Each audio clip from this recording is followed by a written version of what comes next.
he was the guy last night in watching the game where he just looked lost at times. He got lost off the ball defensively. It led to Heat points. To me, it wasn't about effort.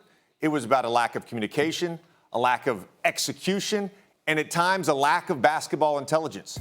The biggest stretch of the game last night, early in the fourth quarter, Duncan Robinson gets hot. The Heat go on a run. They erase that 8-point deficit. That 8-point deficit, that was the biggest stretch of the game. Stephen A., we got the big board. We got the big board. This is exciting. Thank Let's you. stand up. We're doing it. Let's go. Let's go. Thank you. I want to show two plays here. This is just simple delay action. All right. So we got Bam at the top of the screen. Gabe Vincent's going to go screen for Duncan Robinson. So let's watch this materialize. So as he's here, look. We got like size. There's no mismatch here. Now, we are taught this. This is literally every team. When you go into the split action and delay, if the guy getting the screen curls to the basket, as Duncan Robinson is about to do right here, automatic switch. Let's see what happens. Bruce Brown goes with Robinson. Christian Brown doesn't recognize the switch. 3 points, wide open three from Gabe Vincent. Same play, very next possession. We're going to run the same action. Bam up top, right here. Vincent's going to go screen for Duncan Robinson. Down at the bottom of the screen, he's going to do the same exact thing here. All right? Look at this. Same two players. Back-to-back possessions. Didn't communicate the first time. Let's see what happens here. Duncan Robinson curls it. Easy layup. 5 points right there. 5 points. KCP fouled twice on three-pointers, one of which was on Kyle Lowry, who you got to know jumps forward on his jump shot. That's 6 points. Another play. Aaron Gordon closes out to Jimmy Butler in the corner. He goes for his shot fake from three. It leads to an and one. It wasn't about the effort. It was communication, it was execution, and it was a lack of basketball intelligence. That's why the Denver Nuggets lost the game. All I have to say is I really like the visual. Sorry, Stephen A., real quick, just being Monday morning quarterback here, I like the visual way better on the big board. I'm just letting you know. Than the little tiny. Well, that's why I mentioned that this should have happened the first time. So I'm glad that he got the big board, and it looks very very good. Did you see it this time? Props to you. It was very good, JJ Redick. It was very good. Now go ahead, Stephen A. You're fine. Sorry to interrupt you. I just had to say that. That's number one. But number two, JJ Redick, with all due respect, I'm going to have to respectfully disagree with you because as you have educated us on many, many occasions, we ain't the coach of a team. If Mike Malone says it's effort, then damn it, it's effort. Okay? And that's what we're going to go with. Now, that's not to say that what you highlighted was wrong, but the fact of the matter is the coach brought out effort for a reason. And I'm going to sit up there and I'm going to throw out a word that, I think you know the definition of it. You're being the brilliant man that you are. And I know KP knows the word as well. And I'm going to say it. I think the word arrogance comes into play. Now, I would know no such thing about those words. I would know no such thing about arrogance. But I will tell you that the Denver Nuggets, I think that's the word that comes into play. And here's why, in all seriousness, fellas, when you went up against, I'm watching and I'm juxtaposing them against the Los Angeles Lakers compared to them against Miami.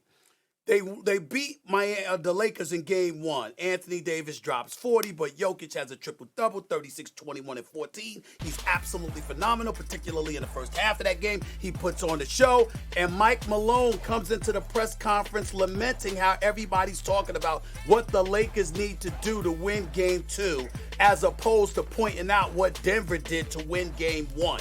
They clearly had a chip on their shoulders. Everybody was talking about Tinseltown. They knew people like myself and others were fantasizing about being in Tinseltown rather than Denver, Colorado.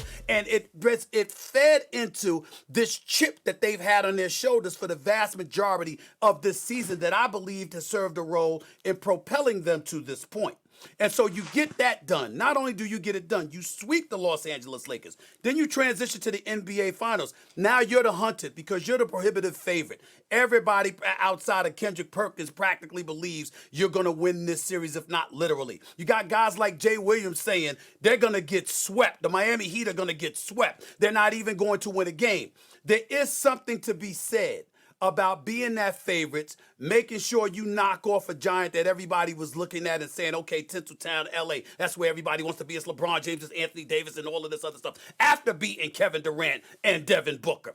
And you say to yourself, okay, we've done what we've done. Now we're the favorites. We know we could take these boys. And you might have let your foot off the gas. I think we saw Mike Malone going off the way that he did because he knows what his team is capable of. He knows they didn't play up to snuff. And in all likelihood, that didn't happen because they kind of took the Miami Heat for granted and they needed a wake-up call. That is my summation of what transpired last night to some degree. Not disagreeing with the plays that you pointed out because they actually happened. I'm just talking about the motivational stuff that he was speaking to. I think that he talked about those things because he recognized his team mentally had a tendency to do what they did last night, which was take their foot off the gas and get burned because of it. That's what I take from it.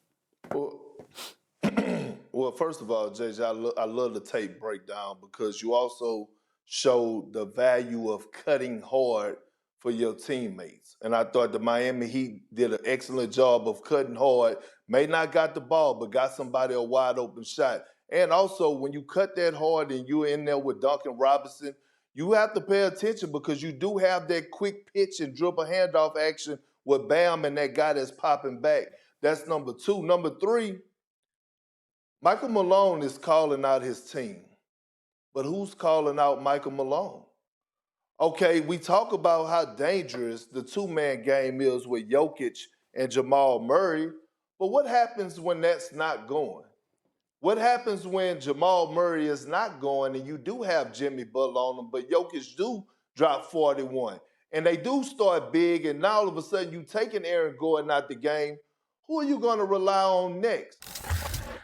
If a guy feels involved offensively, he's going to give you everything and more on the defensive side of things. So while Mike Malone is sitting up here calling out his teammates, he got to look himself in the mirror as well because Eric Spoelstra came in and he had his game plan on point last night on how he wanted to dissect and do things on both ends of the floor. So Michael Malone, I get it. Effort was one thing, but I didn't see too many things Michael Malone did as well. And, JJ, you talked about it, bringing Jamal Murray a little bit off the ball, spacing and things to that nature. He got to hold himself accountable. He got to be talking to himself as well, not just his team. Stephen A., I think this is just a classic example of projection. When you bring up the word arrogance, something doesn't go right, and you're like, oh, it's at least you have self-awareness. I love it, Stephen A. Me? I love it. I love it. Okay, I got you. I actually want to disagree with you. Perk talked earlier about the post-game quotes. I really believe you can learn a lot from reading the quotes in between games about a team's mindset, about things they want to clean up. Totally true. About potential adjustments. Absolutely. Everything that I saw coming out of the Denver Nuggets team was a healthy amount of respect, the recognition of how difficult it would be to beat the Miami Heat 4 times. I didn't find the arrogance. I want to bring back up on the effort front. If you watch that second quarter, if you watch the end of the first quarter through the second quarter, Christian Brown flying around, Bruce Brown flying around, Aaron Gordon, this was not an effort game at all to me. There was one guy who looked out of sorts last night. I brought him up. Perk brought him up. He looked out of sorts. You can't allow an off shooting night. I know because I had these, right? You can't allow an off shooting night to affect your focus and your effort and being in the right spot defensively. And that was a big problem in that second half. Michael Porter Jr. not having a good offensive night. Got lost multiple times, one of which was the Jimmy Butler when he stepped on the inbounds and threw it to Gabe Vincent for the 3. Porter Jr. was in no man's land on that play. And the last thing I want to say, because I agreed to an extent here with Perk, the fourth quarter, their offense, take away the desperation offensive rebound threes at the end of the game that got him back into it, that 10-minute stretch going against that zone, I don't think the Denver Nuggets have solved the zone. The Heat made the adjustment after game 1. They basically played a 1-3-1 where they put somebody at the foul line to take that area away, and the Nuggets had no answer. There was bad offensive possessions in that fourth quarter. The couple of things that I want to point out, and I'm going to be very, very serious here when I say this. You know, you can dissect it with a fine-tooth comb the way that y'all both did. And there's no disagreement, but two things can be right at the same time, and I think it's incredibly important to bring that out. As both of you, I don't give a damn what I know, and I know my basketball, but I don't know basketball the way y'all know basketball. Yeah. It's my job. It's too many. These damn people that come up here as reporters and pundits and columnists that sit on national television and radio and beyond and act like they know what actual participants knew is a disservice to the game. And I will never do that to any player or coach. I want to be very, very clear about that. But that still doesn't mean that I don't know some basketball. And I'm looking at what I'm looking at, and I'm getting where y'all coming from. What I would say to you, JJ and Kendrick Perkins, you both know this to be true. Even though you can dissect everything the way that you said and be right on point, you also know you want to avoid bulletin board material. You want to show due deference and respect to the opposition. You want to say some of the right things. And you know a lot of times, not all the time, not most of the times, but a healthy amount of times, there are combatants, participants who actually lie about what they really feel and how much level of respect that they have for an opponent. It's not always the truth, JJ. So when you talk about those in-between game quotes, you're absolutely right. Because a lot of times, if you're a smart reporter, what you do is you don't just talk to somebody in the throes of action. You make sure you talk to them minutes after the game, hours after the game. You make sure the next day you talk. You get all of those quotes. You get that perspective. It's incredibly healthy and very imperative to grasp. But at the end of the day, you also got to read between those lines because everybody isn't forthcoming, JJ. They don't always tell the truth. And that's not to disrespect the Miami Heat. Hold on. I want to let Perk jump in here, but I want to let you finish, Stephen. Who are you talking about? No, go ahead. Because you're not talking about Jokic. You're not talking about Jokic. Jokic isn't arrogant. He didn't come into that game with an arrogance. Who are you talking about? But you're I want to know. I didn't see that. Hold on. I'm going to answer your question. I don't mean it like, oh, it's negative. Like, yo, they ain't worth a damn.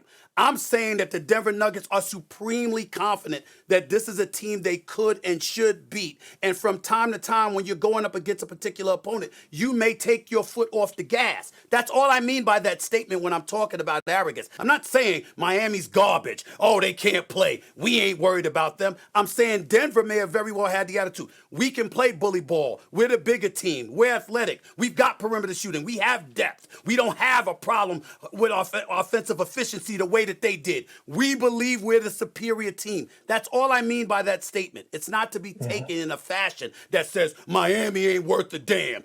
Hell with them. Mike Malone was alluding to that. And I'm just saying I understand where he's coming from because I've seen it many times throughout the years of covering the NBA. That's all I'm saying. Okay. I guess the JJ, definition of arrogance versus what I think what you're describing more sounds like complacency. Jump in, Perk. Jump in. Okay. I don't know. I'm not here to describe the dictionary here. I don't open it up. I'm not here to break that junk down. But here's the thing. This is a point that I want to say. When we talk about Michael Porter Jr., JJ, when you were on the Clippers, and this real talk, this is not nothing. I'm seriously. Doc used to run every play, start the game for DeAndre Jordan, right? You know why? If he get the big fella a bucket, you know you're going to get the 18, 20 rebounds and the 6 blocks because he feels involved. And know that everybody else is going to get involved eventually. Thanks for watching ESPN on YouTube. For live streaming sports and premium content, subscribe to ESPN+.